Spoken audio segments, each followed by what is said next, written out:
Hello, everybody. I'm Paul Ryden.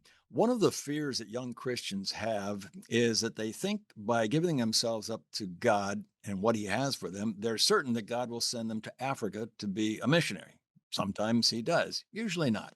But there are some young Christians who gladly go, armed with a calling and a desire to live out Christ's admonition to do good to the least of these. One of those men is Viv Grigg, who has written a classic, Companion to the Poor, Christ in the Urban Slums. Welcome, Viv, from Los Angeles. How are you today? Doing well. Good to be with you, Paul. When you say companion to the poor, you really mean it. Literally, tell us about your experiences first living among the poorest of the poor in Asia. Yeah, well, at the age of 24, finishing my engineering degree, I went to live in Manila with a sense of call to live among the poor and discovered that of the 4,000 missionaries in Manila, nobody was. I Mm. couldn't figure that out. So I was teaching some students there. I began to take them home to their houses. They were in the slums. So from that, we began to preach and then after a period of time, I was able to move into a slum and get to know the people, learn the language, and things happen from there. The way you recount it in your book, it's like, good grief, how in the world you're living in this little shack and trying to get water, trying to get food. What was the hardest part for you?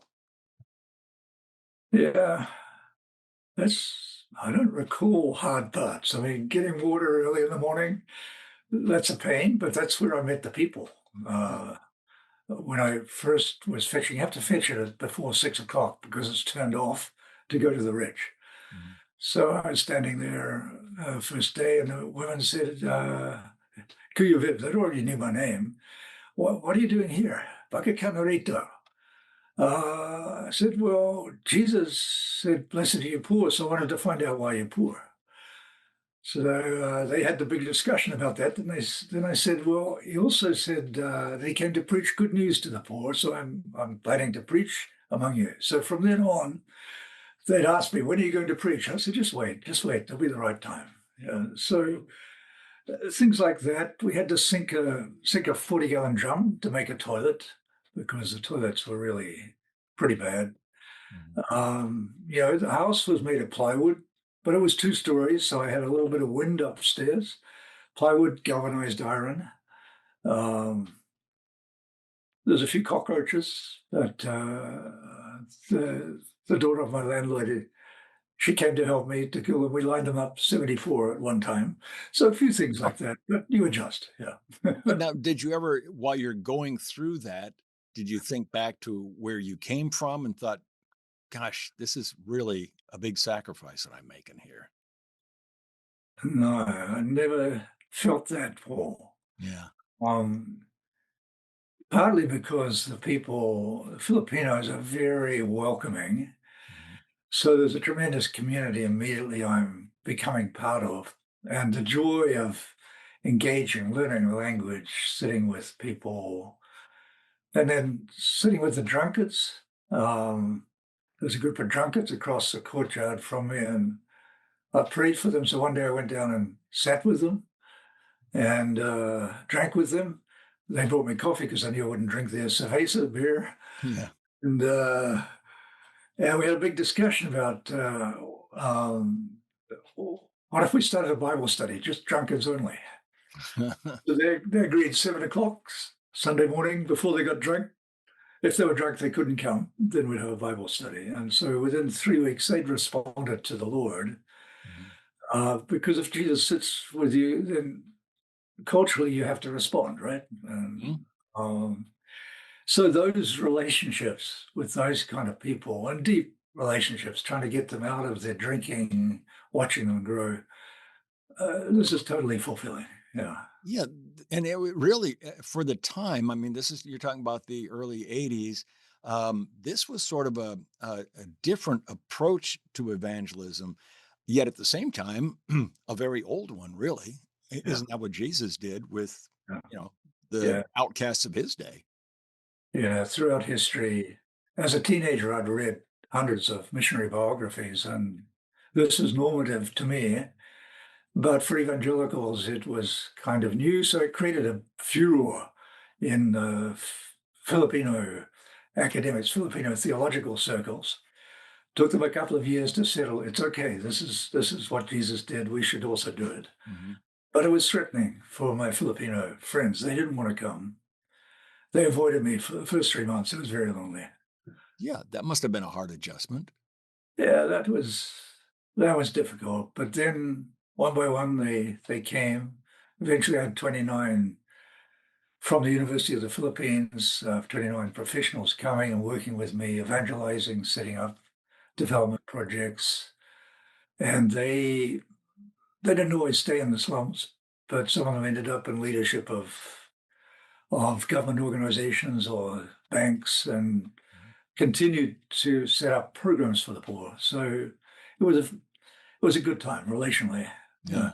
but initially hard. Yeah, It seems that the farther you get from the West, the more difficult the challenges has become, especially from a spiritual perspective. We see things in that part of the world that you may not see over here.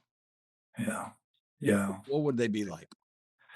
You yeah. mentioned them in your book, some of the outright tangible signs of evil that you saw. A lot of evil, a lot of oppression. Poverty in cities is because of oppression. So that you see, one of our young believers comes in where we were praying one day. Oh, they stole my job. They stole my job. And what do I do? And this kind of pain, the pain of prostitution, as women are trying to survive to feed their families, the broken families. 84% were unmarried. I think it's 84% in the community. So you got that, and then where there's sin, when you've got broken families, you've got violence, you've got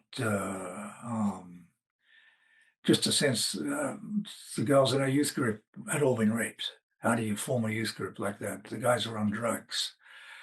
So you've got that. You've got demonic activity. I sit with my landlady some afternoons. It's a good time to talk about 4 o'clock as the sun goes down. She said, "I don't sit there. There's a duende," which means a little dwarf. And they knew where the demons were. So sometimes as we're preaching, the demons would cry out. So that's kind of normal. So I'd have one of my team just take the person outside and set them free. And uh, so this was difficult at times. But, Jesus tells us that that's what we deal with. So we deal with it. Yeah. Yeah, I had our preacher tell us just this past Sunday that hard times are or hard things are just hard. They're not bad, they're just hard. Yeah. Did Yeah. you ever did you ever feel that some of this was I mean, you were a young man at the time, so I don't know if that meant you were more energetic or if you were more easily swayed to go, I'm not sure I'm made for this. Did you ever feel like I'm just fighting a losing battle here?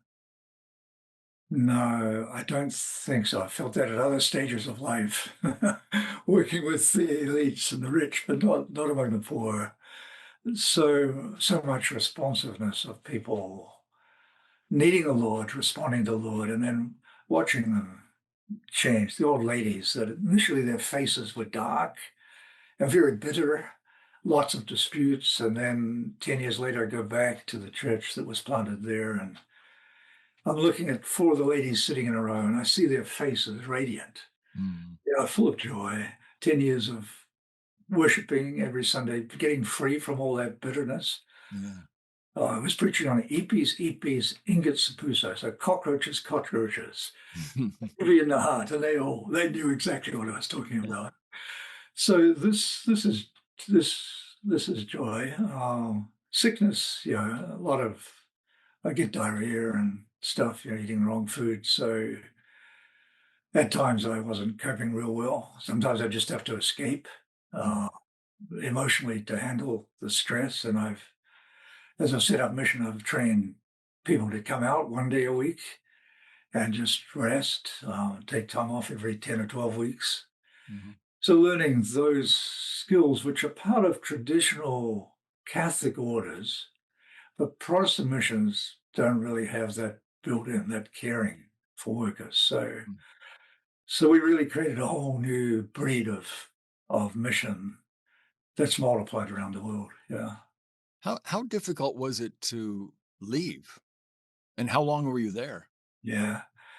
In the slum that I talked about, I was there 3 years, 10 months.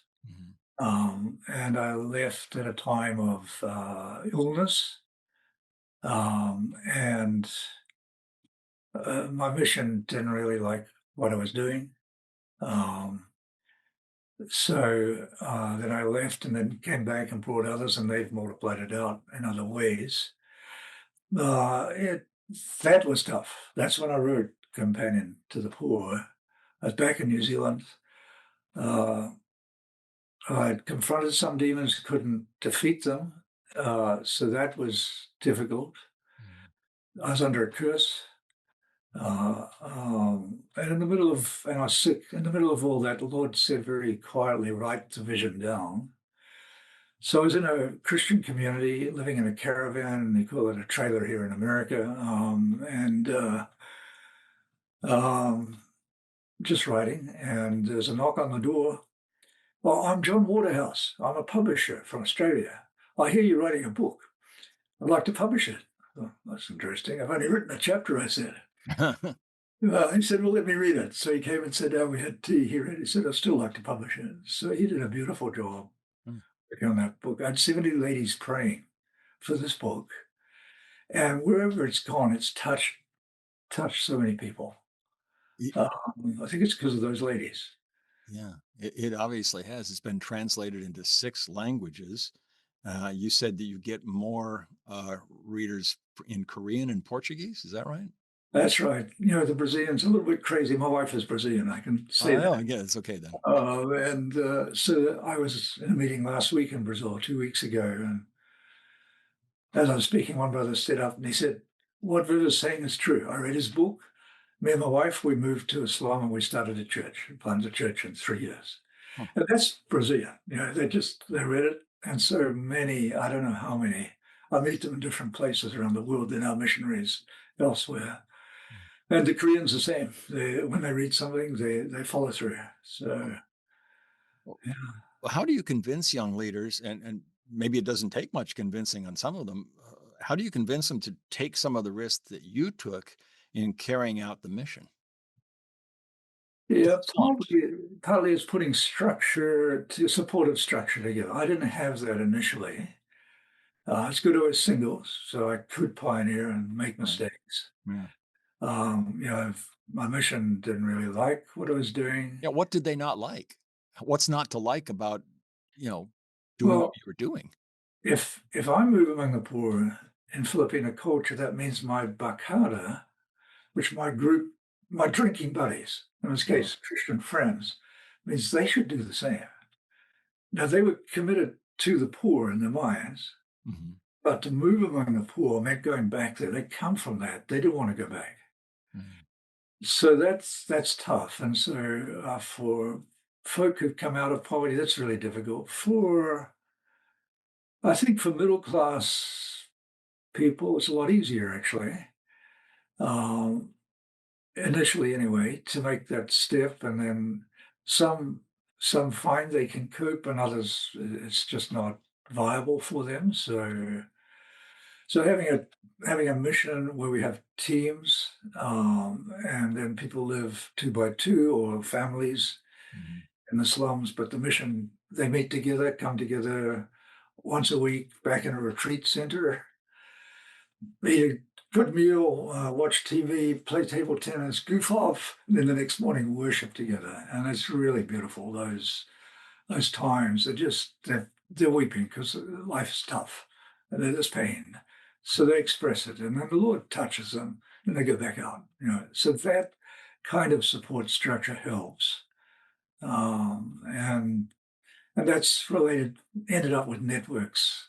Um, the Catholics call them orders, so we've used the word apostolic order, but mhm. uh, it's different dimensions.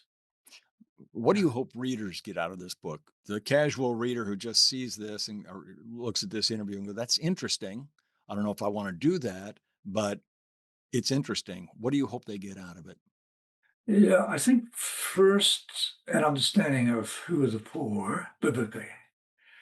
that opens people's minds, because here in America, particularly, there's a sort of division left and right, Yeah. and the poor are the lazy people down in the center of the city. Well, that's not what the scriptures are dealing with. So opening up to the different types of poor and then different responses, one of which is incarnation, but another of which is staying as a middle class person, but engaging with some group of poor people, be they drug addicts or just the Hispanic migrants coming in, befriending people. And then for richer folk, there's another level of changing structures to care for the poor, and that happens. Yeah, that's non-Christian Mhm. rich people have a concern for the poor as well, but they Yeah. don't know what to do. So this gives them some ideas. Yeah, Well, Jesus said the poor will always be among us, so there's never a lack of opportunity to reach them. yeah, that's true. The Yeah. book is called Companion to the Poor: Christ in the Urban Slums. It's a classic. It's available on Amazon, and I'm sure it's available on many other places. Viv, thank you so much for joining us today, and God bless you and your mission moving forward. Good to be with you, Paul. Yeah. And thank you, folks, for spending a few minutes with us on the Global Book Network. I'm Paul Ryden. We'll see you next time.